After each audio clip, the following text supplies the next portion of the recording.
Rahmat Allah, mari kita awali kajian kitab Al-Fiqhul Manhaji ala madhab Al-Imam Asy-Syafi'i rahimahullahu ta'ala dengan sama-sama kita membaca kitab Al-Fatihah. A'udzubillahi minasyaitonirrajim. Bismillahirrahmanirrahim. Alhamdulillahi rabbil alamin arrahmanir rahim maliki yaumiddin iyyaka na'budu wa iyyaka nasta'in ihdinas siratal mustaqim siratal ladzina an'amta 'alaihim ghairil maghdubi 'alaihim waladdallin amin. Ya, sekalian dirahmati Allah, pagi hari ini kita masih melanjutkan bab tentang haji dan umrah, dan kita akan masuk kepada inti pembahasannya, yaitu tentang a'malul haji wal umrati, amalan-amalan haji dan umrah. Setelah kita mengetahui tentang syarat sahnya haji dan syarat wajibnya haji, syarat wajibnya haji kemarin sudah kita bahas beberapa pertemuan, yaitu Islam, berakal, baligh, merdeka, kemudian perjalanannya aman dan juga mampu. Sedangkan syarat sahnya haji adalah Islam, tamyiz, ihram di miqat zamani, memenuhi semua rukun haji. Ya, maka pada pagi hari ini kita akan membahas tentang amalan-amalan haji, yang mana dalam pertemuan ini kita akan membahas tentang amalan haji yang wajib dan yang rukun. Ya, wajib haji dan rukun haji serta apa yang disunahkan dalam pelaksanaan ibadah haji. Al-wajibat, kewajiban-kewajiban. Al-farqu bainal wajibat wal arkan. Apa perbedaan antara kewajiban-kewajiban haji dan rukun-rukun haji? Ya. Dikatakan di sini al-wajibat wal arkan kilahuma wajibun. Kewajiban-kewajiban haji dan rukun-rukun haji, kedua-duanya perkara yang wajib dalam ibadah haji. La budda minhu, yang harus untuk dilaksanakan. Illa annal farqa bainahuma, kecuali di sana ada perbedaan, tetapi di sana ada perbedaan antara wajibatul hajj dan arkanul hajj, antara yang wajib dalam haji dan rukun-rukun haji. Apa perbedaannya? Annal wajibati yujbaru tarkuha bi iraqatid dam. Sesungguhnya kewajiban haji itu apabila ada kondisi yang menyebabkan harus ditinggalkan atau tidak bisa dilaksanakan, maka dia bisa di-cover atau digantikan dengan menyembelih seekor kambing yang disebut dengan dam. Ya, nanti kita akan bahas di bab dam ini. Ya. Ammal arkan fahiya ma la yatimmu mahiyatal haji illa bih. Sedangkan rukun-rukun haji adalah perkara yang tidak bisa ditinggalkan, yang merupakan inti daripada pelaksanaan ibadah haji, yang tidak akan sempurna haji tanpa dilaksanakan rukun-rukunnya. Wala yujbaru tarkuhu bi iraqatid dam, dan kalau ditinggalkan tidak bisa di-cover dengan membayar dam. Ya. Maka apa saja wajibatul hajj dan apa saja rukun-rukun haji, saya akan tuliskan secara ringkas di sini di papan. Kemudian setelah itu kita bahas satu persatu.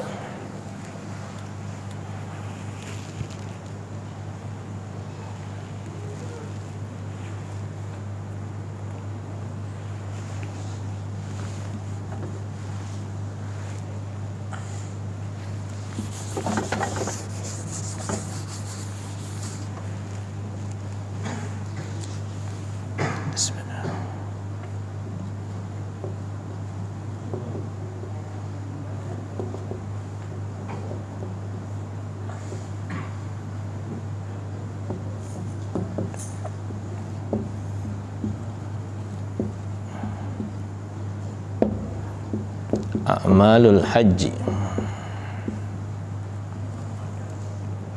al-wajibat,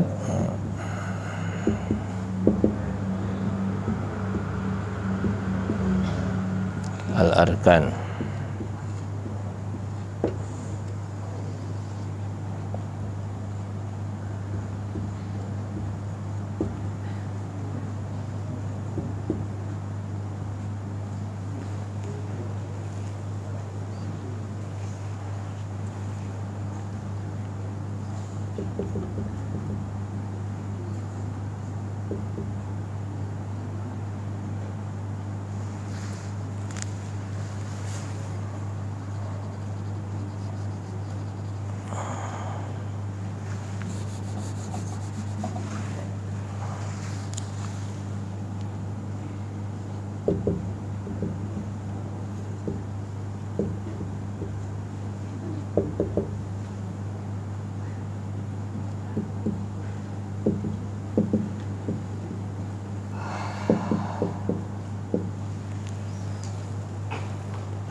Maaf agak panjang Pak ya, biar sekalian ditulis.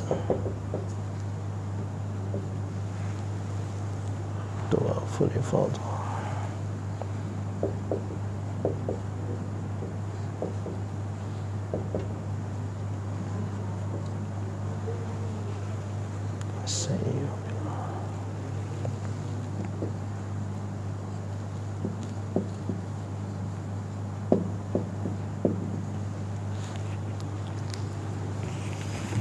Ini perbedaan antara rukun dan wajibatul hajj. Jadi wajibatul hajj adalah amalan-amalan yang apabila terpaksa ditinggalkan dia harus membayar dam. Artinya bisa di-cover dengan dam. Tapi arkanul hajj adalah amalan-amalan yang tidak bisa ditinggalkan. Tanpa amalan itu maka haji tidak akan sempurna. Apa saja wajibatul hajj? Yang pertama adalah al-ihram minal miqat, menggunakan ihram dari miqat, sebagaimana yang kita sudah bahas kemarin ya, tempat, batasan tempat yang dimana seorang yang akan melaksanakan ibadah haji mulai menggunakan ihram ya. Nah, di arkanul hajj tapi di sini ada ihram juga. Apa perbedaan antara ihram di wajibatul hajj dan ihram di arkanul hajj? Kalau ihram di wajibatul hajj itu adalah menggunakan ihramnya ya. Sedangkan ihram di arkanul hajj itu artinya berniat ya. Karena berniat itu tidak bisa dilaksanakan tanpa menggunakan ihram ya. Tapi ketika dalam kondisi sangat mendesak atau tiba-tiba dia terlewat tidak menggunakan ihram tapi dia sudah berniat, maka orang itu akan dikenakan dam. Kalau ini poin yang pertama ya. Kenapa saya tulisin lebih awal? Karena untuk membedakan ya. Jadi kalau ihram yang pertama tentang di wajibatul haji itu tentang pakaiannya, sedangkan ihram di arkanul haji tentang niatnya ya. Baik, kita akan bahas satu persatu. Al-ihram minal miqat. Fawajibu 'alal hajj idza arada an yadkhula fil haji an yuhrima bihi min miqatihi sawa'un zamaniyyu wal makaniyyu ya. Maka diwajibkan bagi orang yang akan melaksanakan ibadah haji untuk berihram di miqat-miqatnya, apakah miqat zamani Kemarin kita sudah bahas miqat zamani itu apa, dari bulan Syawal sampai terbit fajarnya tanggal 10 bulan Zulhijjah. Awil makani, atau miqat yang tempat, batasan tempat yang dimana tidak boleh dilewati kecuali menggunakan ihram. Ya, dan kita sudah tahu aturan SOP dari semua ihram ini, baik untuk haji maupun umrah. Fa'idha marra bil miqat al-makani wa lam yuhrim hatta tajawazahu mutaghalghilan dakhil al-haram faqad taraka wajiban min wajibatil hajj. Apabila dia melewati batasan miqat, ya, dan dia belum sempat berihram, ya, apakah karena ada satu peristiwa, ya, peristiwa kekacauan atau apa gitu ya, sehingga dia tidak sempat untuk menggunakan ihram, ataukah dia terlupa? Yang namanya manusia, ya, mungkin dia pergi haji sendirian, nggak ada teman-temannya, kemudian dia terlupa melewati batasan miqat tersebut tanpa menggunakan ihram, maka dia telah meninggalkan salah satu daripada kewajiban haji. Ya, maka itu orang yang seperti ini harus membayar dam, dan kalau dia ingat dan dia mampu, segera dia menggunakan ihram, ya, untuk menyempurnakan ibadah hajinya di rangkaian berikutnya. Amma idza ahrama qabla an yasila ilaihi fala dhaira fi dzalik. Bagaimana dengan orang yang menggunakan ihram sebelum sampai ke miqat, ya, atau sebelum masuk kepada waktu pelaksanaan ibadah haji, dia sudah pakai ihram duluan, tidak masalah, ya, tidak masalah. Waqad arafta kullan min dalilil miqat az-zamani wal makani, dan kita sudah tahu dalil daripada miqat zamani dan miqat makani yang kita sudah bahas di waktu pertemuan sebelumnya. Amalan kedua daripada al-wajibatul al-hajj, wajibatul hajj, ada al-mabit bil Muzdalifah. Mabit di Muzdalifah, ya.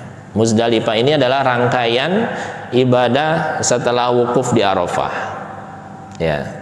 Jadi tanggal 9 ketika orang kumpul di Arafah, ya, sampai terbenamnya matahari, kemudian kita berjalan keluar dari Arafat, berjalan sampai di satu tempat yang dinamakan dengan Al-Muzdalifah, ya. Idza nazala al-hajj min Arafah ba'da ghurubi syamsi wa wasala ila Muzdalifah wa huwa makan baina Arafah wa Mina. Apabila seorang yang melaksanakan ibadah haji telah selesai wukuf di Arafah sampai terbenamnya matahari, ya, sampai maghrib, kemudian dia melanjutkan perjalanan sampai Muzdalifah. Muzdalifah itu adalah satu tempat antara Arafah dengan Mina, ya. Ini Arafah, ini Muzdalifah, ini Mina, ya, satu tempat antara Arafah dengan Mina. Wajaba alaihil mabit fihi, ya, maka dia wajib untuk bermalam di situ, ya, bermalam di situ. Bihaitsu yabqa hunaka ila ma ba'da muntasifil lail. Ya, dia boleh mabit di situ sampai melewati pertengahan malam. Jadi jam 12 dia lewatin 1 jam, ya, maka setelah itu dia boleh pergi berjalan menuju ke Mina. Fala yajib alaihi an yabqa fihi ilal fajr. Tidak wajib bagi dia bermalam di situ sampai waktu fajar, ya, kecuali kalau yang kecapean banget gitu ya, mau istirahat dulu di situ boleh, tapi tidak wajib, ya, tidak wajib. Wazalika ittiba'an di Rasulillah sallallahu alaihi wasallam, itu berdasarkan ittiba', berdasarkan mengikuti petunjuk Rasul sallallahu alaihi wasallam dalam hadis yang sangat panjang yang diriwayatkan oleh Jabir radhiyallahu an tentang kaifiyatul haji alaihi assalatu wassalam, tentang pelaksanaan ibadah haji, tata cara pelaksanaan ibadah haji yang dilakukan oleh Rasul sallallahu alaihi wasallam.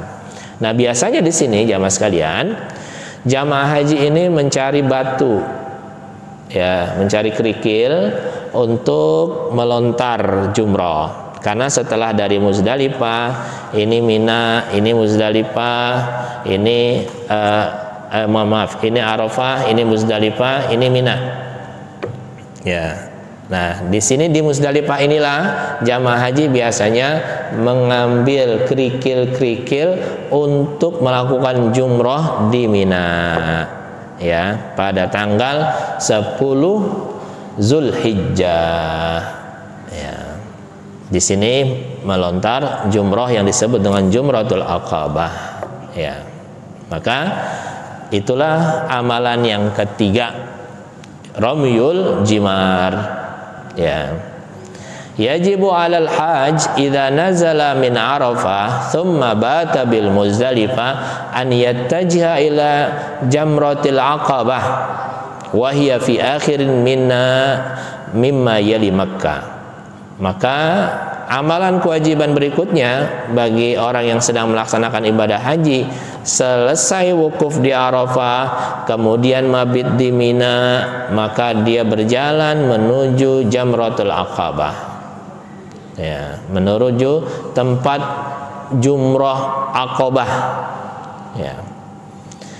Dan wa an yarmiyatil kal jamra bi sab'i hasayatin, dan dia melempar jumrah itu dengan 7 biji, ya, hasayat, ya, kerikil, 7 biji kerikil, bihaitsu taqa kullu hisatin fil makanil muhaddad laha, yaitu melontar atau melempar jumrah di tempat yang sudah ditentukan. Sampai kapan atau kapan dimulai? Wa yadkhul waqtu hadzal ramyu ba'da muntasafil lailatul Id. Ya. Jadi mulai pelaksanaannya adalah Jumratul Aqabah ini, ya, mulai pelaksanaannya setelah pertengahan malam Idul Adha, malam takbiran Idul Adha. Kalau kita di sini takbiran, jamaah haji berjalan dari Muzdalifah menuju ke Mina. Nah, mulai melontarnya itu dibolehkan mulai malam. Ya, malam sudah dibolehkan. Wa yamtad ila maghribi syamsi yaumil Id. Jadi pelaksanaan Jumratul Aqabah itu atau jumrah yang pertama pada tanggal setelah mabit di Muzdalifah itu mulai dari malam takbiran Idul Adha terus sampai terbenamnya matahari di waktu tanggal 10 Zulhijjah. Ini batasan waktunya. Ya, ini batasan waktu yang cukup panjang yang bagi jamaah haji tinggal mencari waktu yang paling nyaman baginya. Karena biasanya dari Arafah berjalan ke Muzdalifah terus berjalan ke Mina, ini capek banget, ya, karena jumlah orang yang berjalan itu sangat banyak. Terkadang orang yang jalan kaki lebih cepat daripada orang yang naik mobil, karena kredit, ya, muzdahim, karena sangat macet. Ya, kalau sekarang enggak ya, karena jumlah yang pergi haji sedikit, macet. Antara orang naik mobil dengan orang yang berjalan kaki ini beriringan, walaupun tempat jalan itu beda. Jadi ada jalanan space untuk orang naik mobil, ya, untuk lewat mobil lewat, dan space untuk orang jalan. Ya. Biasanya ketika sampai di Muzdalifah orang capek, orang istirahat di situ, ya, dan karena fasilitasnya fasilitas tahunan. Ketika orang numpuk jumlahnya jutaan, itu kan bisa jutaan orang. Ya, itu kalau lagi ke toiletnya ampun Pak, ngantri panjang. Kasihan kalau yang umur-umur tua. Kalau kita yang muda-muda masih bisa nahan lah buang air kecil gitu ya. Yang tua-tua itu kasihan. Ya. Maka kadang kita kalau ngeliat orang-orang tua lagi ngantri begitu, kita suruh duluan. Ya, kan sudah agak kendor ya kan. Apa namanya kalau orang tua, takut dia pipis duluan sebelum sampai ke tempatnya gitu kan.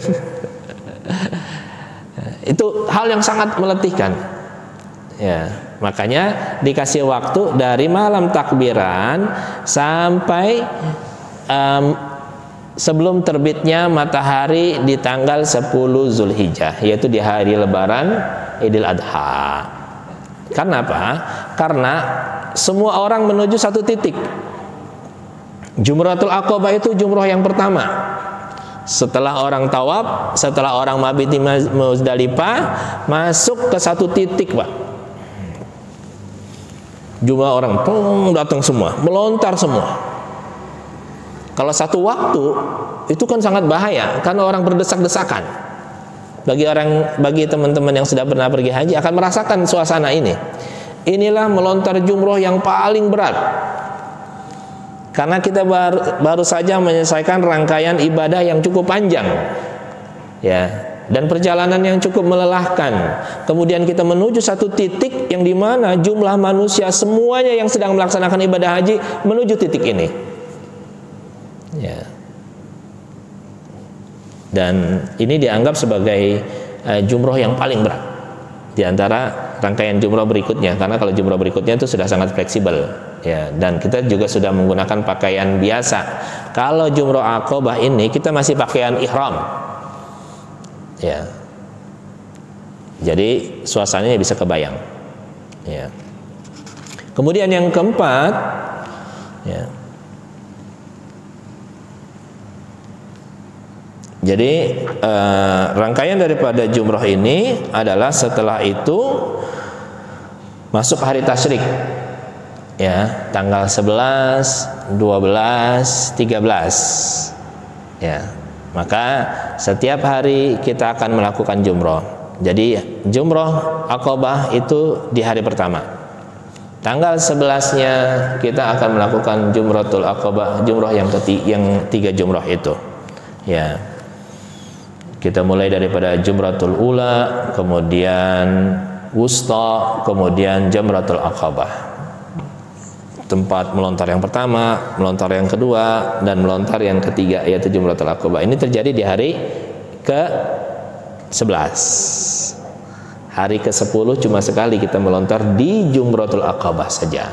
Kemudian kita mabit di situ, kemudian melontar. Nah, di sini ada disebut dengan nafar awal dan nafar sani. Apa itu nafar awal dan nafar sani? Hari tasyrik itu kan ada 3. 11, 12, 13. Ya.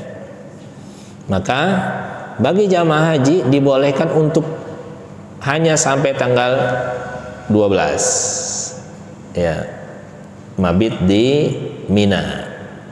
Maka yang berikutnya adalah mabit bil Mina ya, lailatat tasyrik bil Mina, mabit di Mina untuk 2 malam daripada malam-malam tasyrik ya. Di sini jamaah haji dibolehkan untuk keluar di hari yang ke-12 ya. Itu disebut dengan nafar awal berdasarkan firman Allah Subhanahu wa taala, "Faman ta'ajjala fi yaumaini fala itsma alaihi." Barang siapa yang bercepat-cepat hanya mabit di Mina 2 hari, maka tidak masalah. Ya, maka banyak jamaah haji kita yang mengambil yang disebut dengan nafar awal namanya. Nafar awal artinya pergi lebih awal di tanggal 12 Zulhijjah. Jadi tanggal 10-nya melontar jumratul Aqabah, kemudian mabit bermalam di Mina malam ke-11, kemudian mabit lagi di malam yang ke-12. Di hari yang ke-12 kalau mau keluar dari Mina, menyelesaikan mabit di Mina, dia harus keluar sebelum terbenamnya matahari di tanggal 12. Ya, sebelum terbenamnya matahari di tanggal 12 untuk kembali ke maktabnya di kota Mekah. Ya, bagi jamaah yang pernah pergi haji ini kebayang. Ya. untuk kembali ke maktab. Kalau sampai terbenam matahari dia masih ada di Mina, dia harus melanjutkan untuk mabit lagi di Mina sampai tanggal 13 ya. Tapi biaya haji kita itu tercover sampai tanggal 13. Biaya haji kita tercover sampai tanggal 13, bukan cuma sampai tanggal 12. Ya, ini untuk menjaga-jaga kalau jamaah ada yang menetapkan dirinya sampai tanggal 13. Ya. Jadi itu yang keempat yaitu mabit di Mina pada malam tasyrik ya. Kemudian yang kelima tawaful wada. Kewajiban haji yang kelima adalah tawaf wada, tawaf perpisahan. Idza atamma manasikahu kullaha wa anha a'malahu wa arada al-khuruj min Makkah wajib alaihi an yatufa bil Ka'bati tawafal wada'i 'ala sahih. Lima rawahul Bukhari an Anas radhiyallahu anhu annahu sallallahu alaihi wasallam lamma faragha min a'malil haji tawafa lil wada' wa hadha tawaf yasqutu 'anil mar'atil haid. Apabila seorang yang melaksanakan ibadah haji selesai semua ibadahnya dan dia sudah menyelesaikan semua rangkaian ibadah hajinya dan dia ingin pulang, ya sudah selesai batas waktu tinggal di Mekahnya, maka dia wajib untuk melakukan tawaf di Ka'bah dengan tawaful wada, tawaf perpisahan. Sebagaimana hadis yang diriwayatkan oleh Imam Bukhari dari Anas radhiyallahu anhu bahwa Nabi sallallahu alaihi wasallam ketika selesai melaksanakan ibadah haji, Rasul sallallahu alaihi wasallam melakukan tawaf wada. Wa hadza tawaf yasqutu 'anil mar'atil haid. Dan tawaf ini tidak bisa dilaksanakan untuk wanita yang sedang haid. Ya. Jadi kalau masuk tawaf wada kemudian ada seorang wanita yang sedang melaksanakan ibadah haji datang haidnya, maka dia tidak wajib untuk melaksanakan tawaf ini. Sudah dia berniat saja untuk pergi atau meninggalkan Makkah. Apa aturannya? Fa idza tawafa tawaful wada fala yamkuthanna ba'dahu. Kalau sudah melaksanakan tawaful wada, tidak boleh orang tinggal di Mekah. Bal yubadir bil khuruj min Mekah. Tapi segera untuk keluar dari Mekah. Fa idza makatha li ghairil hajah aw li hajatin la tata'allaq bis safar ka'iyadati marid wa syira'in mata' wajib alaihi i'adatu tawaf. Kalau setelah tawaf wada dia masih tetap berada di Mekah, melaksanakan hal-hal yang tidak ada kepentingnya dengan persiapan untuk pulang, ya, perjalanan seperti menengok orang sakit atau masih juga belanja gitu ya, maka tawaf wadanya gugur, dia harus tawaf lagi ya. Maka itu kalau kita pergi haji, sebelum kita tawaf wada itu diselesaikan dulu tuh kebutuhan-kebutuhan, keperluan-keperluan supaya tidak gugur tuh tawaf wadanya ya, supaya tidak gugur ya. Jadi tawaf di pasar di mall dulu baru tawaf di Ka'bah gitu ya. Jangan tawaf di Ka'bah tapi tawaf lagi di mall gitu ya, mencari oleh-oleh, gugur itu tawaf wadanya ya. Fahadhil umur al-khamsah wajibatun ya'thimul hajj bitarkiha min ghairi udhr. Inilah kewajiban haji yang 5 ini. Apabila ada jamaah haji yang meninggalkannya tanpa uzur, maka dia berdosa. Walakinnaha la tadkhul fil ajza al asasiyah li haqiqatil hajj. Tapi ibadah ini atau rangkaian amal ini tidak masuk dalam bagian amalan haji yang asasi. Walidzalika fa inna tarka syai'in min hadhil wajibat la yubtilul hajj. Ya, maka itu apabila ada amalan wajib haji ini yang tertinggal, ini tidak membatalkan haji. Ya, bal yumkinu an yujbira tarkuhu bidamin. Tetapi dia harus menutupinya dengan membayar dam. Kama sanuwaddihuhu laka fima ba'd insyaallah. Sebagaimana nanti akan dijelaskan ketika kita membahas tentang dam. Nah, ini wajibatul hajj. Ya, jadi kalau ditinggalkan tanpa uzur berdosa dan dia harus membayar dam, tapi tidak membatalkan ibadah haji. Ya, tapi sayang banget ya kalau tidak dilaksanakan. Orang kita haji mau melaksanakan ini semua kok, gitu kan? Ini kalau dalam kondisi-kondisi tertentu di mana orang tidak bisa melaksanakannya, ya. Kemudian arkanul hajj, ya.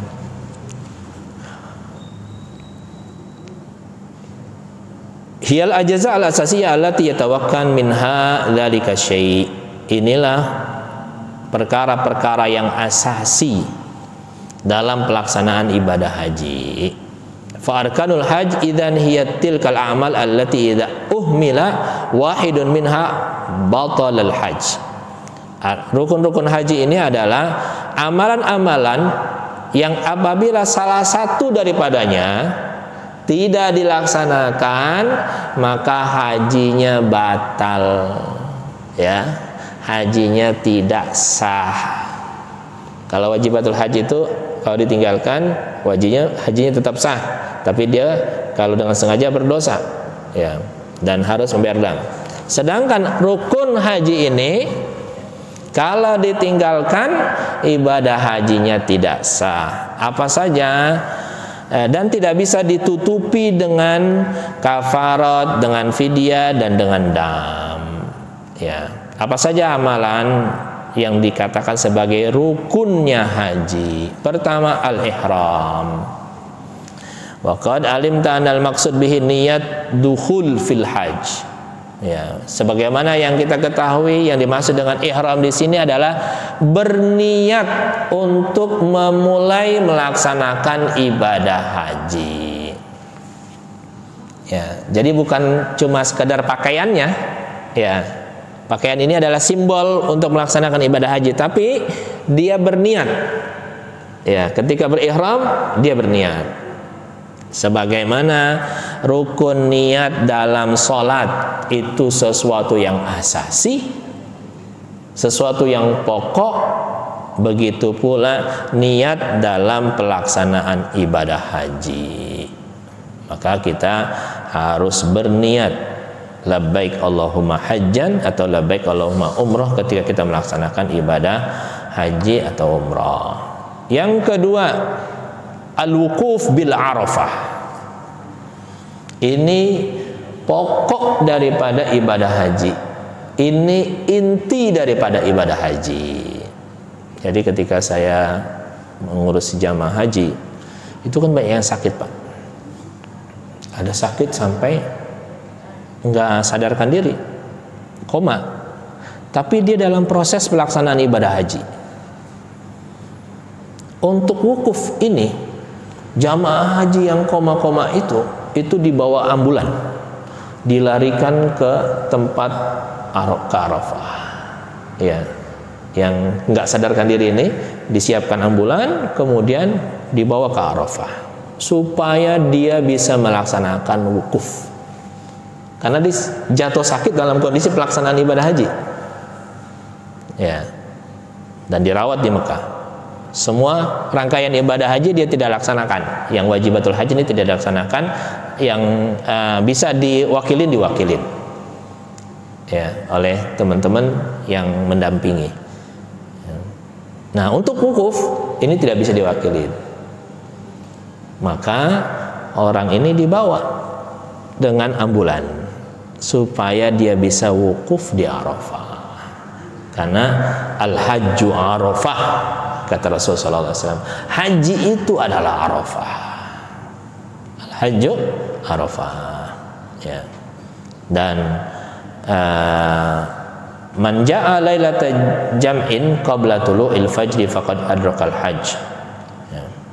Dan wukuf di Arafah ini dikatakan al-wukuf bi Arafah huwa lubbu a'malil hajj wa ahammuha wukuf di Arafah ini adalah inti daripada amalan ibadah haji dan perkara yang paling penting daripada amalan ibadah haji.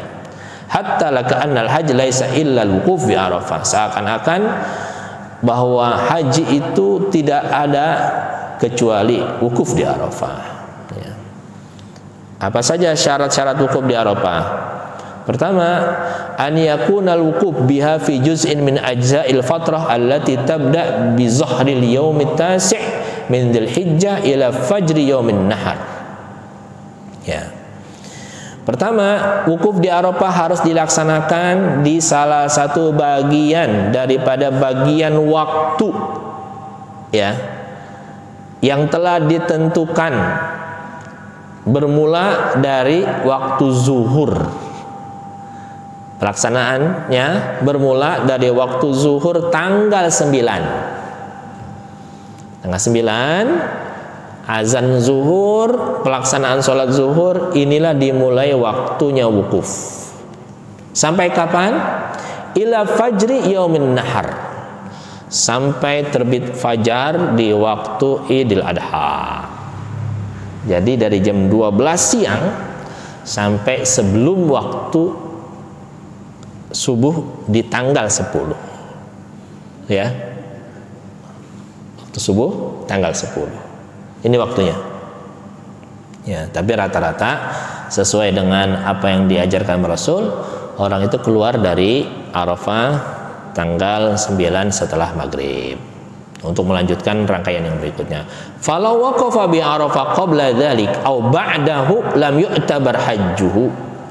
Kalau dia wukuf sebelum zuhur dan dia wukuf setelah subuh di tanggal 10, maka dia tidak dianggap melaksanakan wukuf di Arafah. Ada batasan waktu yang harus dia ikuti, ya. Wa yakfi an yahdura minal waqtil muhaddad lil wuquf lahzatan wahida min nahar aw lailin walakinnal afdal an yajma' baina juz'in minan nahar wa juz'in minal lail, ya. Dan dibolehkan bagi seseorang untuk wukuf di waktu sebagian daripada waktu itu. Misalkan habis zuhur sampai asar, ya, dan dia sampai di situ aja wukufnya, kemudian dia keluar, selesai.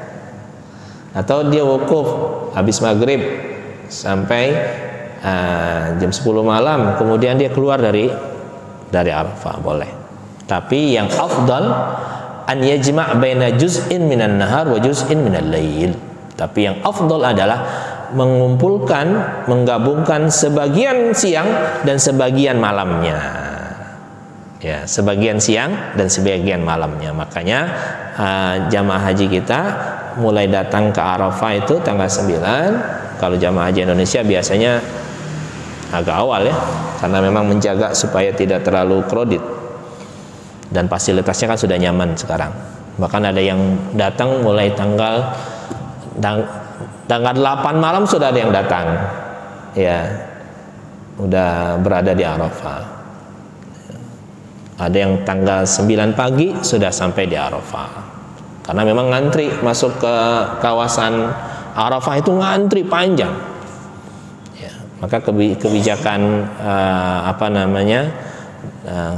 jamaah haji Indonesia biasanya diberangkatkan lebih awal supaya lebih nyaman, sehingga bisa beristirahat, dan ketika puncak pelaksanaan ibadah hajinya maksimal. Artinya dari zuhur, karena sudah istirahat di pagi harinya, setelah zuhurnya bisa bermunajat, beribadah dengan maksimal.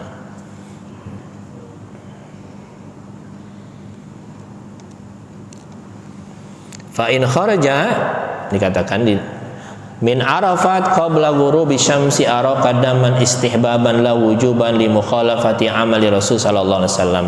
Kalau dia keluar dari Arafat, walaupun boleh, ya, sebelum terbenamnya matahari, dia harus memotong dam istihbaban. Tapi ini perkara yang istihbab, yang dianjurkan, bukan wujub, bukan sesuatu yang diwajibkan. Yang kedua, tata cara wukuf, an yaqifa dimna hududi Arafah. dia harus wukuf di daerah yang sudah ditentukan. Tidak boleh dia berwukuf di luar batasan yang sudah ditentukan. Ya, jadi ada batasan waktu dan ada batasan tempat. Ya, kata Rasul dalam hadis yang sahih, "Hahuna waqaftu Arafah wa kulluha mauqif." Dari sini sampai sini kita wukuf di Arafah, dan inilah tempat berwukuf di Arafah. Ya, fala yakfi wuqufahu bi urnah wa hiya ismun makanun yusamit hudud Arafah bainaha sakhrat nusibat alamat ala hudud Arafah. Ya, tidak boleh kita wukuf di tempat yang sejajar dengan Arafat. Ya, tapi dia di luar batasan daripada Arafah. Walaupun sejajar tapi dia tidak masuk batasan yang sudah ditentukan, maka tidak sah hajinya. Dia harus masuk ke dalam tempat yang sudah ditentukan. Wa yuakhir salat al-maghrib ila al-isya jam'an yusallihuma fil Muzdalifah fit tariqil auda ila Mina li fi'lihi sallallahu alaihi wasallam wa amruhu bidzalika fil hadis al-muttafaq alaih. Nah, ketika jamaah haji keluar setelah terbenam matahari, kapan pelaksanaan sholat maghrib dan sholat isyanya? Ya, mengikuti sunnah Rasul Sallallahu Alaihi Wasallam, maghrib dan isyanya dijamak di Muzdalifah. Tadi kan kita bilang dari Arafah ke Muzdalifah ke Mina, ya kan? Di Muzdalifah ini mabit, sekalian mengambil batu. Maka dari Arafah setelah terbenam matahari, ya kita nggak usah sholat. Ya, kita siap-siap untuk berangkat. Kemudian ketika sampai di Muzdalifah, disitulah kita melaksanakan sholat isya dan sholat maghrib dan sholat isya di jamaah. Ya, maka di sana disiapin tempat toilet dan sebagainya untuk kita melaksanakan sholat. Sedangkan yang ketiga, pelaksanaan yang merupakan rukun daripada ibadah haji adalah tawaful ifadah. Ya, sampai di sini dulu, sudah hampir masuk waktu syuruk kajian kita. Sebelum saya tutup, ada yang mau didiskusikan?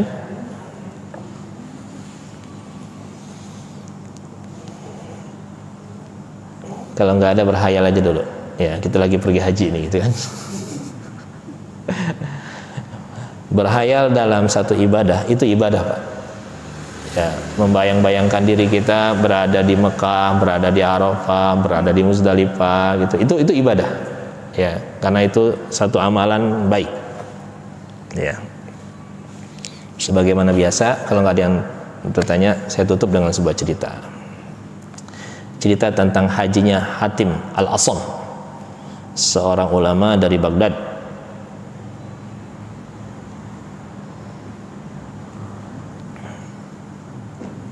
Sambil menunggu waktu syuruk.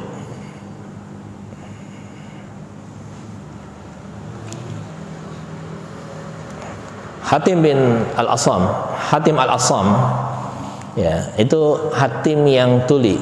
Ini nama Hatim yang tuli ini ada ceritanya, ya, tapi saya nggak mau ceritain sekarang, biar nanti bapak-bapak penasaran aja, gitu ya.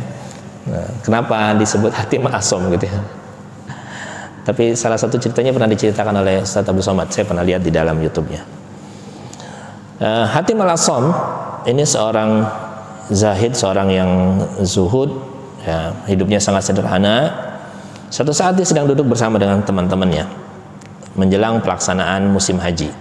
Maka kemudian mereka bicara tentang haji, kemudian timbul rasa rindunya, timbul rasa keinginannya untuk melaksanakan ibadah haji. Maka kemudian dia pulang ke rumah. Dia ceritakan tentang keinginannya ini, kerinduannya untuk pergi ke tanah haram. Kemudian dia bertanya kepada keluarganya, ya, bagaimana pendapat kalian apabila ayah kalian pergi untuk melaksanakan ibadah haji di tahun ini? Ya, maka istrinya dan anak-anaknya yang laki-laki mengatakan, Sebagaimana kamu lihat, kita tidak punya apa-apa. Ya. Harta kita sangat minim. Apakah engkau akan pergi meninggalkan kami dalam kondisi seperti ini? Kepada siapa kamu akan menitipkan kami? Bagaimana nanti kami akan makan dan makan minum? Ya. Ketika istri dan anak laki-lakinya bicara seperti itu, dia punya anak perempuan. Hatim al-Assam ini punya anak perempuan yang cukup cerdas, ya. Maka anak perempuannya berkata, yang lebih kecil daripada abang-abangnya, kenapa kalian merasa takut dengan kepergian ayah melaksanakan ibadah haji?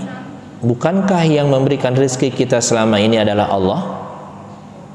Apakah dengan perginya ayah itu akan menyebabkan kita tidak mendapatkan rezeki dari Allah Subhanahu wa taala? Ya.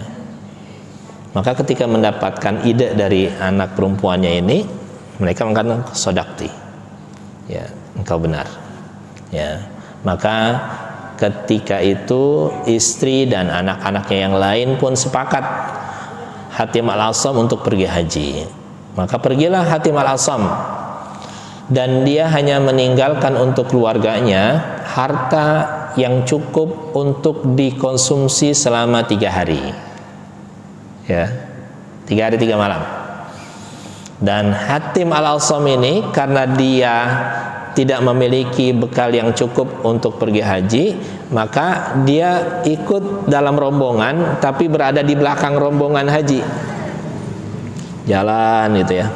Dia nggak masuk ke rombongan ini karena bekal dia tidak masuk dalam biaya yang ada di sini. Jalan, suasananya sangat panas, ya. Baru 2 hari perjalanan, pimpinan rombongan haji ini sakit. Qadarullah sakit. Kemudian karena dalam perjalanan semuanya pada bertanya, siapa yang bisa ngobatin ini? Maka Hatim al-Assam mengobati orang ini, dan orang ini sembuh. Pimpinan rombongan bertanya tentang Hatim, bagaimana kamu pergi haji dan sebagainya.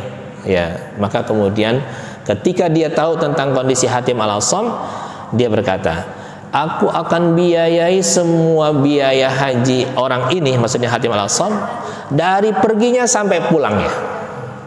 Ya, dari perginya sampai pulangnya. Ketika itu dia pun sujud syukur, kemudian dia berdoa kepada Allah Subhanahu wa taala, ya Rabb, kama dabarta li amri fadabbir umura ahli baiti warzuqhum. Ya Rabb, sebagaimana engkau telah memberikan kepadaku kemudahan dan rezeki dalam perjalanan ini, maka berikanlah kemudahan kepada keluargaku dan berikanlah rezeki kepada mereka. Ya. Setelah 3 hari, keluarga Hatim al-Assam ini kehabisan makanan, ya, karena ditinggal oleh ayahnya. Ya, habislah bekal untuk makan dan untuk minum. Di hari yang keempat mereka mulai kelaparan karena tidak ada makanan. Ya, maka sebagian anggota keluarganya menangis. Karena kepada siapa lagi mereka mau minta tolong? Karena ayahnya sedang pergi. Ketika mereka sedang menangis, ya, anak perempuan yang memberikan usulan supaya ayahnya ini pergi, ya, itu tersenyum. Yang lain nangis, ini anak malah tersenyum. Ya. Kemudian yang nangis ini, abang-abang yang nangis ini mengatakan, lima tabtasim al-an fa'tini sabab fi kulli hadha wa anti man aqnaitana bi safari abina. Kenapa engkau senyum? Kita lagi bersedih kok engkau senyum? Kamu yang menjadi sebab sehingga kami merasa yakin dengan kepergian ayah kita untuk melaksanakan ibadah haji. Kemudian anak perempuannya itu mengatakan, fa ana ata'ajjab limadza tabkun faqad safara aqlir rizqi wa baqiya ma'ana razi. Aku merasa heran dengan kalian. Kenapa kalian menangis? Yang pergi itu yang makan rezeki, Yang pergi itu yang makan rezeki, yang memberi rezeki tidak pernah pergi bersama dengan kita. Gitu. Ini anak ini luar biasa. Ketika mereka sedang dalam kondisi sedih seperti itu, mereka mendengar ada orang yang ngetuk pintu. Ya. Mendengar ada orang yang mengetuk pintu, maka berdirilah anak perempuannya itu, kemudian membuka pintu. Tiba-tiba dia lihat setelah mengucapkan salam, ada seseorang yang meminta air. Ya, bilang, tolong berikan kami air, kami ada pimpinan yang kehabisan air, dan pimpinan kami ingin minum air. Kami kecapean dari sebuah perjalanan dan kami kehabisan bekal, kami ingin minum. Maka diberitakanlah kepada kepada keluarganya, kepada ibunya, ya, bahwa yang datang ini seorang pimpinan yang ternyata adalah Amirul Mukminin, gubernur daripada Baghdad, ya, yang kehabisan bekal dan mereka minta air minum. Maka kemudian diberikanlah minum. Ya, ketika dikasih minum itu, istri daripada Hatim Al-Asam itu tersenyum. Ya, ketika sudah dikasih minum, kemudian si Amir bertanya, ini rumah siapa? Ya, ini rumah Hatim Al-Asam. Kemana ayahmu? Ayah sedang pergi haji, gitu ya. Kemudian ditanya, bagaimana kondisimu ketika ayahmu pergi haji? Kami tidak ditinggalkan apa-apa oleh ayah kecuali perbekalan hanya 3 hari, gitu. Sedangkan bagaimana kondisi kalian sekarang? Kondisi kami seperti ini, gitu. Ketika si Amir ini mengetahui kondisi keluarga ini, maka dia membuka ikat pinggangnya, yang dimana ikat pinggang orang dulu kan isinya perbekalan, ya. Ikat pinggangnya yang isinya ini harta, ya. Kemudian dibuka, kemudian diberikan kepada keluarga tersebut. Kemudian si Amir berkata, wahai para pengikutku, siapa yang cinta kepadaku, buka semua ikat pinggang kalian. Ya. Maka seluruh pengikutnya yang punya ikat pinggang yang ada isinya itu dibuka, kemudian dikasih ke keluarga itu. Ya, dikasih ke keluarga itu. Maka kemudian si Amir itu setelah berterima kasih karena dapat minum, dia pergi. Ya. Ketika dia pergi, disitulah istri daripada Hatim Al-Asam berkata, Ilahi wa sayyidi subhanakal bariha bitna jia'an wal yawm yakiful amir ala babina yastaskina. Ya Allah, semalam kami tidur dalam kondisi lapar, dalam kondisi haus, dan hari ini ada pemimpin kami datang meminta minum kepada kami. Ya, kemudian setelah itu, setelah diberikan barang-barang itu, ada orang yang membeli harta tersebut, sehingga mereka mendapatkan harta yang cukup banyak. Ya, ketika itu mereka pun bergembira, tapi anaknya yang perempuan justru menangis. Ya, anak yang perempuan ini justru menangis. Maka saudara-saudaranya bilang, mahadal buka, innama yajibu an tafrahi fa innallaha wasa'a alaina. Kenapa engkau menangis? Seharusnya kita bergembira karena Allah Subhanahu wa taala telah memberikan keleluasaan dan karunia yang sangat banyak kepada kita. Faqalat unzuru kaifa bitnal bariha jia'an fa nazara ilaina 'abdun min ibadillah fa aghnina ba'da faqrina. Coba kalian perhatikan kata anak perempuan ini. Semalam kita dalam kondisi lapar, haus, nggak bisa makan, nggak bisa minum. Ya. Kemudian ada seorang hamba yang datang kepada kita dan memandang rumah kita. Ya, memandang rumah kita dan Allah cukupkan kita. Bagaimana kalau yang memandang kita adalah Rabbul Alamin? Ini yang memandang seorang hamba, kemudian kita mendapatkan kecukupan. Bagaimana kalau yang memandang kita adalah Rabbul Alamin? Ya. Ini buah dari ketawakalan seorang ayah, ya, yang melahirkan anak-anak yang saleh.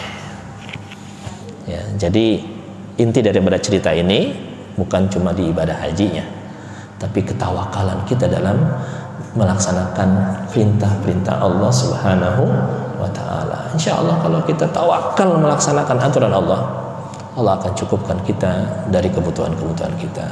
Wallahu a'lam bishawab. Mari kita tutup dengan sama-sama baca hamdalah, istighfar dan doa ketua majelis.